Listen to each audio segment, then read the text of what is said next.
नमस्कार, आप देख रहे हैं खबरों का सबसे विश्वसनीय और धमाकेदार बुलेटिन न्यूज ब्लास्ट और आपके साथ मैं जितेंद्र सिंह। सबसे पहले बात करते हैं 7वें अंतर्राष्ट्रीय धर्म सम्मेलन की, जो कल से शुरू हो रहा है।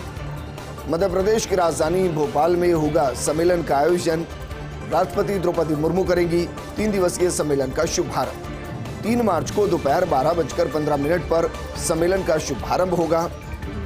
16 देशों के प्रतिनिधि और 6 देशों की संस्कृत मंत्री होंगे शामिल। भोपाल के कुशाभाऊ ठाकरे सभागार में सम्मेलन आयोजित होगा। राज्यपाल मंगूभाई पटेल और सीएम शिवराज सिंह भी कार्यक्रम में शिरकत करने वाले हैं।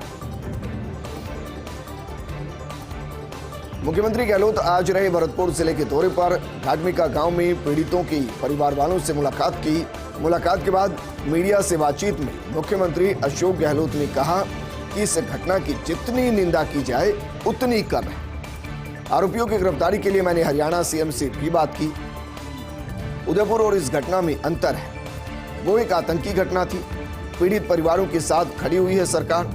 मुख्यमंत्री गहलोत ने किया मुआवजे का भी ऐलान। दोनों मृतकों के बच्चों और पत्नियों को सरकार देगी मुआवजा।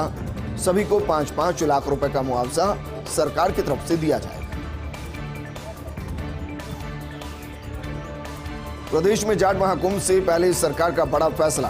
गहलोत सरकार ने किया वीर तेजाजी कल्याण बोर्ड का गठन।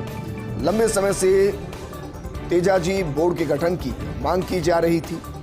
मुख्यमंत्री गहलोत भी लगातार बोर्ड गठन को लेकर गंभीर थे और आज आया बोर्ड के गठन का आदेश। आपको बता दें कि 5 मार्च को जयपुर में जाट महाकुंभ आयोजित होने जा रहा है और उससे ठीक 2 दिन पहले जिस तरीके से घोषणा की गई, उसके बाद माना जा सकता है कि इस जाट महाकुंभ में भी इसकी चर्चा होगी। और बात करते हैं वरिष्ठ संवाददाता नरेश शर्मा की एक्सक्लूसिव रिपोर्ट की। हवाई जहाज में बनी वीर तेजाजी बोर्ड गठन की प्लानिंग। कुछ दिन पहले दिल्ली से चार्टर से जयपुर आ रहे थे मुख्यमंत्री गहलोत। कृषि मंत्री लालचंद कटारिया और पीसीसी चीफ गोविंद डोटासरा भी उनके साथ मौजूद थे। इस दौरान लालचंद कटारिया ने मुख्यमंत्री गहलोत के सामने प्रस्ताव रखा। पीसीसी चीफ गोविंद सिंह डोटासरा ने भी तुरंत समर्थन दे दिया। मुख्यमंत्री गहलोत ने अपने ओएसडी शशिकांत को कराया तुरंत नोट। इसके बाद डोटासरा और कटारिया सहित जाट विधायकों ने मुख्यमंत्री को पत्र लिखा। आज आखिरकार श्री वीर तेजाजी कल्याण बोर्ड का गठन कर दिया गया। जाट समाज को बड़ी सौगात दी मुख्यमंत्री गहलोत ने। नागौर जिले से किसी नेता को बनाया जा सकता बोर्ड का अध्यक्ष। हरिदेव जोशी पत्रकारिता जनसंचार विश्वविद्यालय का प्रथम दीक्षांत समारोह। राज्यपाल कलराज मिश्र ने स्नातकोत्तर के 79 विद्यार्थियों को डिग्रियां बांटी। प्रथम स्थान प्राप्त करने वाले 7 विद्यार्थियों को प्रदान किए गए स्वर्ण पदक। संबोधन में कहा कि पत्रकारिता यूनिवर्सिटी का यह पहला दीक्षांत समारोह। मुझे खुशी है, सभी 7 गोल्ड मेडल छात्राओं को मिले हैं। ये शुभ संकेत है। भारतीय पत्रकारिता अच्छी रही है। पत्रकारिता शुरू से जन जागरूकता के साथ आदर्श जीवन मूल्यों से जुड़ी रही। आज़ादी के आंदोलन में देश के लोगों को जगाने में पत्रकारिता का अहम योगदान रहा। पत्रकारिता के पुरोधाओं ने भाषा की शुद्धता के साथ विचारों के उजास संवाहक के रूप में इस पवित्र कर्म को आगे बढ़ाया। एंकर के तेज आवाज पर कहा, पत्रकारिता में सावधानी और सतर्कता दोनों जरूरी है। टीवी चैनल्स पर खबर को एंकर्स द्वारा चिल्लाकर पेश करते हुए देखता हूं तो दुख होता है। ये पत्रकारिता नहीं है, अपनी स्थापना के आग्रह है। इनसे बचे जाने की जरूरत है। समाचार और विचार प्रस्तुति के ढंग पर भी बहुत ज्यादा ध्यान देने की जरूरत है। विश्वविद्यालय के वीसी प्रोफेसर सुधीर राजीव सहित विश्वविद्यालय के प्रोफेसर मौजूद हैं। विधानसभा में आज रही राजस्थानी भाषा की मान्यता की गूंज। संग्रिया विधायक गुरदीप सिंह ने विधानसभा में लगाया था प्रश्न। राजस्थानी भाषा को प्रतियोगी परीक्षाओं में शामिल करने को लेकर प्रश्न लगाया गया। विधायक गुरदीप के प्रश्न पर शिक्षा मंत्री बीडी कल्ला ने जवाब दिया और कहा कि राजस्थानी भाषा को मान्यता देने के लिए संकल्प किया था पार्टी। 25 अगस्त 2003 को संविधान की 8वीं सूची में शामिल करने को लेकर संकल्प पारित किया था। राजस्थानी भाषा को संविधान की 8वीं अनुसूची में किया गया जाए शामिल। भारत सरकार से 8वीं अनुसूची में शामिल करने के लिए निवेदन किया गया था। भाषा को 8वीं अनुसूची में शामिल करने की कार्रवाई केंद्र सरकार के लिहाज से की जानी। मंत्री बी डी कल्ला ने कहा कि 16 फरवरी 2023 को मुख्यमंत्री गहलोत ने पत्र लिखा था। डॉक्टर बी डी कल्ला ने अब तक केंद्र सरकार को पत्र लिखे जाने की पूरी जानकारी दी। डॉक्टर मनमोहन सिंह सरकार से लेकर अब तक की सरकार में पत्र लिखे जाने की जानकारी दी गई और कहा गया कि पिछली सरकार में वसुंधरा राजे ने भी नरेंद्र मोदी को पत्र लिखा था। गृह राज्य मंत्री राजेंद्र यादव ने भी राजनाथ सिंह को पत्र भेजा था। तत्कालीन मुख्य सचिव राजीव स्वरूप ने भी अजय भल्ला को पत्र भेजा था। मुख्यमंत्री गहलोत ने प्रधानमंत्री नरेंद्र मोदी को कुछ दिन पहले ही पत्र लिखा। कृषि विभाग में रिक्त पदों पर होगी भर्तियां। कृषि अधिकारी की 25 और कृषि प्रवेशक की 430 पदों पर भर्ती। मुख्यमंत्री गहलोत की बजट घोषणा की अनुपालना में कवायद की गई है। रिक्त पदों पर सीधी भर्ती का किया गया अनुमोदन के बाद कृषि मंत्री लालचंद कटारिया ने बताया, कृषि प्रवेशक की पदों की अभ्यर्थना कर्मचारी चयन बोर्ड को भेजी गई। विभाग में पिछले 4 साल में विभिन्न संवर्गों की 5133 पदों पर भर्ती की गई। इनमें से 4916 पदों पर नियुक्ति दी जा चुकी है।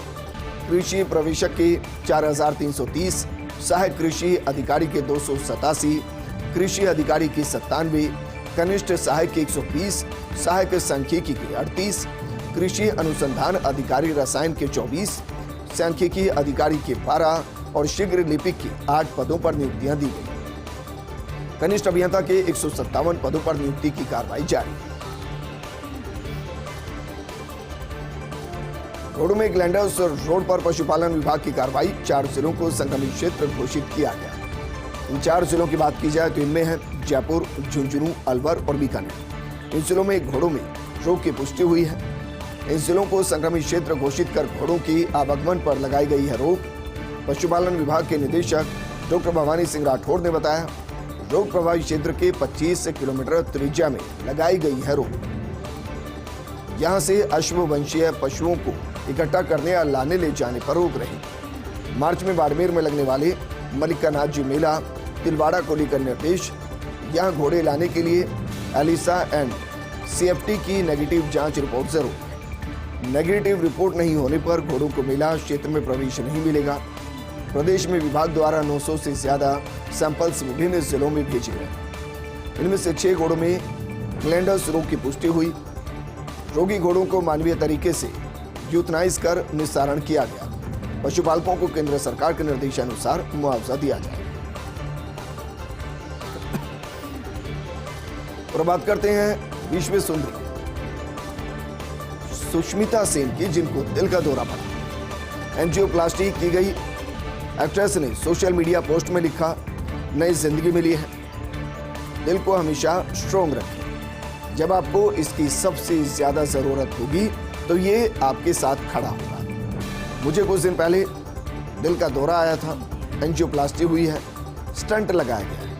अब मैं बिल्कुल ठीक हूँ, फिर से नया जीवन जीने के लिए तैयार हूँ।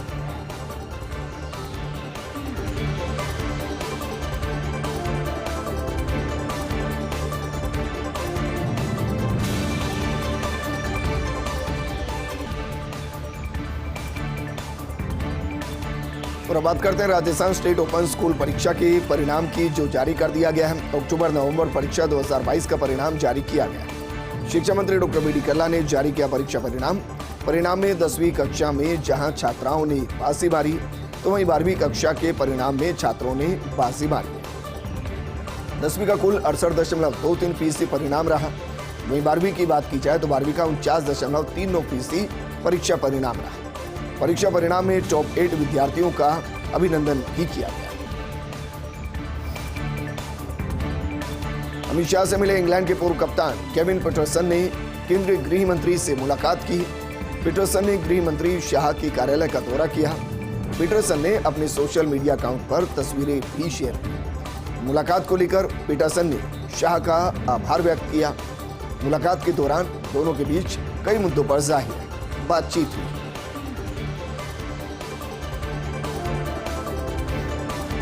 रूस के जंगल में गर्लफ्रेंड के साथ रह रही पुतिन। जिम्नास्ट एलिना कबीवा के लिए बनवाया सोने का महल। मॉस्को से 250 मील दूर लेक वल्दई के जंगल में ये महल है। रूस की खोजी न्यूज साइट द प्रोजेक्ट की रिपोर्ट के मुताबिक 13,000 स्क्वायर फीट में 990 करोड़ में तैयार हुआ है ये विला। पुतिन के खास महल से सिर्फ 800 मीटर की दूरी पर यह विला है। इसमें किया गया है वुडनवर्क और रूबी जड़ी झूमर इसमें लटके हुए हैं। प्रिंस हैरी और मेगन ब्रिटेन के शाही महल से बेदखल। शादी में महारानी एलिजाबेथ ने गिफ्ट किया था शाही महल। विंडरसन एस्टेट में स्थित फ्रोगमोर कॉटेज को दिया गया था गिफ्ट। अब प्रिंस हैरी के पास ब्रिटेन में कोई ठिकाना नहीं। फिलहाल अमेरिका में रह रहे हैं प्रिंस हैरी और उनकी पत्नी मेगन। फ्रोगमोर कॉटेज के पुनर्निर्माण पर खर्च हुए थे 2.4 मिलियन पाउंड। अब इस शाही महल को प्रिंस एंड्रूज को देने की पेशकश की गई। एडवोकेट्स प्रोटेक्शन एक्ट को लेकर जनहित याचिका प्रकरण मामले में हाईकोर्ट में सुनवाई हुई। एक्टिंग सीजी MM श्रीवास्तव और जस्टिस अनिल उपवन की खंडपीठ में सुनवाई की गई। इस दौरान बार काउंसिल ऑफ इंडिया को नोटिस जारी किया गया। बार काउंसिल ऑफ राजस्थान राज्य और केंद्र सरकार को 2 सप्ताह का समय दिया गया। इस मामले में जवाब पेश करने को लेकर 2 सप्ताह का समय दिया गया है। अदालत ने कहा कि केंद्र और राज्य सरकार हाथ मिलाकर काम करे। इस मामले में किसी प्रकार की कोई राजनीति ना करे। एडवोकेट प्रहलाद शर्मा की जनहित याचिका पर आदेश दिए गए। याचिकाकर्ता की तरफ से अधिवक्ता अभिनव शर्मा ने पैरवी की। हाईकोर्ट बार एसोसिएशन के पूर्व महासचिव हैं प्रहलाद शर्मा।